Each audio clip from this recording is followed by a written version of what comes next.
खरंच करणे असते का? किंवा लोकांना असं का वाटतं की तुमच्या म्हणजे आपल्यावर कोणतरी करणे केले किंवा करणे झाले असं का वाटतं? त्याच्या पाठीमागची कारणं जाणून घ्या. पहिली गोष्ट म्हणजे भीती आणि अफवांमुळे सुद्धा होतं. खरोखर आहे की काही वेळेला लोक मुद्दामून सांगतात की करणी झाले, पण तसं काही नसतं. प्रत्येक वेळी करणी होते असं नसतं बरं का.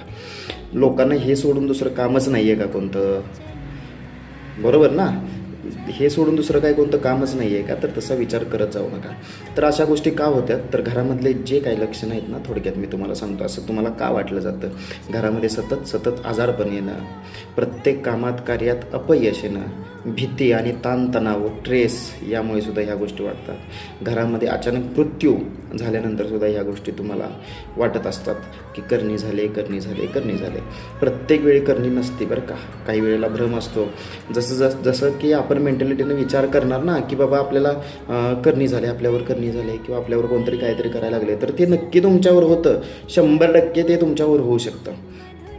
काय जे आपण विचार कराल तेच आपल्यावर होऊ शकतं. त्यासाठी तुम्ही चांगले विचारसुद्धा यामध्ये महत्त्वाचे आहेत. भ्रम सगळ्यात जास्त मोठी म्हणजे भ्रमसुद्धा यामध्ये भरपूर खतरनाक आणि पॉवरफुल आहे बरं का. भ्रम यानं भरपूर त्रास होतो. त्यामुळं ह्या शिवसाधना चॅनलला तुम्हाला करणी या विषयावर एकदम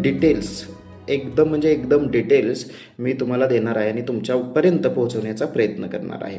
त्यामध्ये किती भ्रम आहेत, कोणकोणते देवता करणीमध्ये सहाय्यक असतात आणि म्हणजे काय काय पद्धती आहेत आणि कशा प्रकारे होतं, काय होतं.